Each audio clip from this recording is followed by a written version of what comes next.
Lately, I've been deep into my room transformations. I did my own room, my brother's, helped Shaq redo his, and quite a bit more. Unfortunately, now it's time to focus on the rest of my house. It's gonna be a huge task, so in this video, I'm starting with the kitchen. This will be a multi-part series, and while this project is big, you already know I'm trying my best to keep it affordable. I'll be hunting down the best deals, diving into some DIYs, and repurposing old pieces from around my home. If you're new here, make sure to hit that subscribe button, and let's get right into it. For this video, I'm fully focusing on the kitchen because honestly, there's a lot of work to do. The first task is building a DIY kitchen island, and this will be an absolute game changer. It'll separate the kitchen from the living room, create more space for cooking, give us a nice place to eat, and add some much needed storage. While a nice island can easily run you like 2 bands, I'm aiming to do it all under $500 with a little bit of DIY magic. Next up is giving the cabinets a refresh. That means fully restoring, painting, and adding some new handles. There's also a lot of cleaning and reorganizing to be done. Finally, I'm looking to improve the lighting and add some aesthetic decor. But before even thinking about that,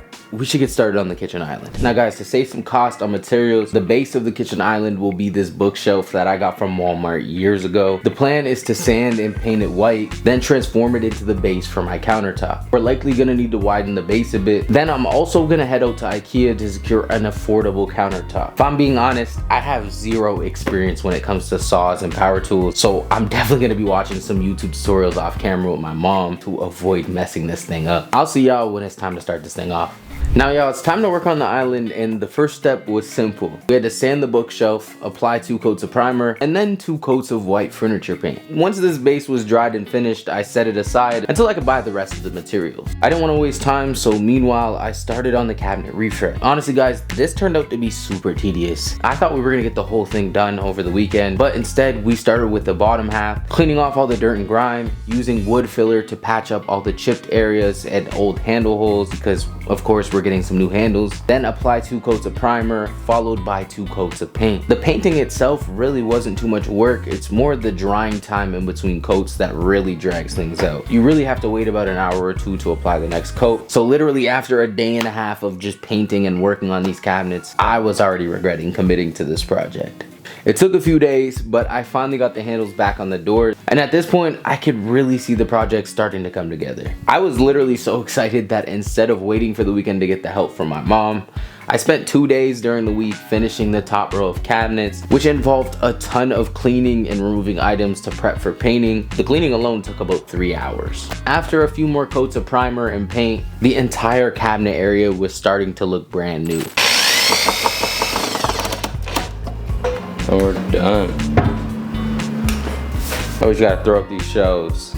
I'm really trying not to touch the paint on the side of this cabinet because it still does need like 6 more days to cure. Usually takes about a week to cure. So I'm getting them close, but I'm making sure that they're not touching so that they don't get stuck together or anything. Now the shelves are back up, and I kind of just threw what was already up there back up. If I'm being honest, this is a key point of something that I want to change for sure. I want to mix these shelves with aesthetic, but also like use. There needs to be some type of use. It is in the kitchen, so like whether I get like a spice rack that's nice on display, just makes it easier to grab the spices. I really don't know what else yet, but I think it's important to do something with this. Yeah, I don't know. I'm happy with everything. I'm gonna show you guys a few clips of all the cabinets now that they're fully finished. I feel like on this area alone, we probably saved upwards of $1,000 just not buying new cabinets, because handles were under $100 and the paint and primer cost us about $300, but that's already enough paint for both sets of our cabinets and our kitchen island. Anyways guys, I still do have to get a few materials to finish the kitchen island, but I'll catch you in a few days when it's time to do that. What up y'all, we're back. You know, it's real early right now. It's actually before 11, but we're about to head out to Home Depot right now because yesterday I went to IKEA and I finally got the countertop that we're gonna use to finish off this kitchen island here. But we do need a few more supplies. We gotta grab a few 2x4s, some melamine, which is basically like these doors here, to just hide these ugly bolts that we don't want to be seen. And then hopefully this project will be done today. So we're gonna go do this Home Depot run. I'll probably get a few clips on my phone.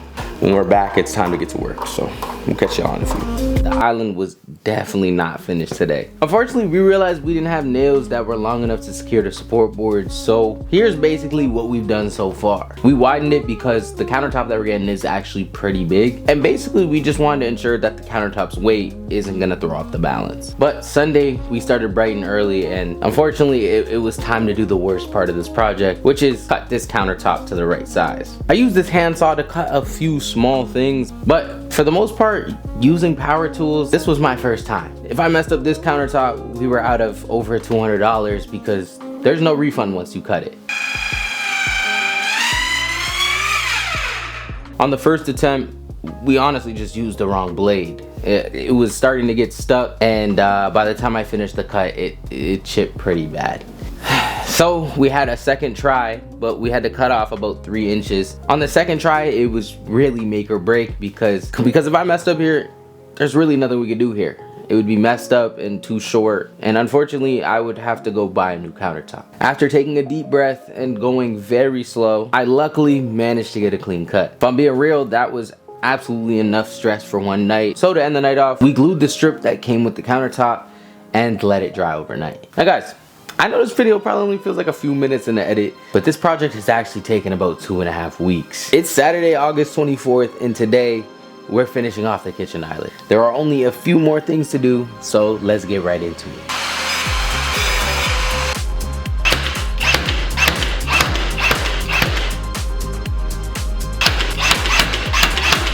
Alright y'all, we're finally on the last step. We're about to do 2 coats of paint very quickly, and then the last thing to do is securing this countertop on the base. Finally, we do have to add some stools, but I'm probably gonna shop for that off camera and then include that in part 2.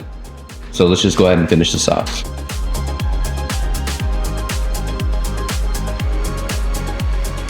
These last few weeks have been a ton of work, but finally the kitchen island is done and the cabinets also look brand new. The countertops still need a little bit of work, but I'm saving all of that for part 2. Before I show you guys the full kitchen, there are 2 things that I want to add on camera.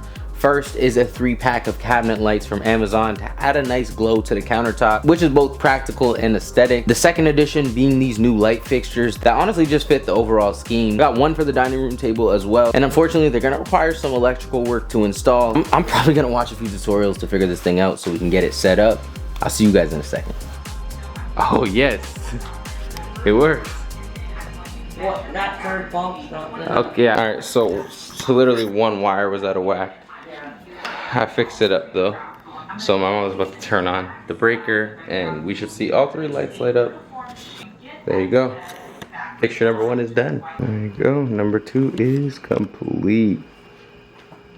Now guys, it's finally time to show you all the work that we've done during this video. I hope to get a little bit more done, but if I'm being honest, this took a lot longer than I expected. Either way, I hope you guys enjoyed part 1 of this series. I'm literally already working on part 2, so if you're interested in seeing that, make sure to subscribe. As always, I'll leave links in the description for everything I bought during this series, just in case you want to follow along yourself. And without further ado, let's check out my updated kitchen. I just can't do it. I can't let go of you.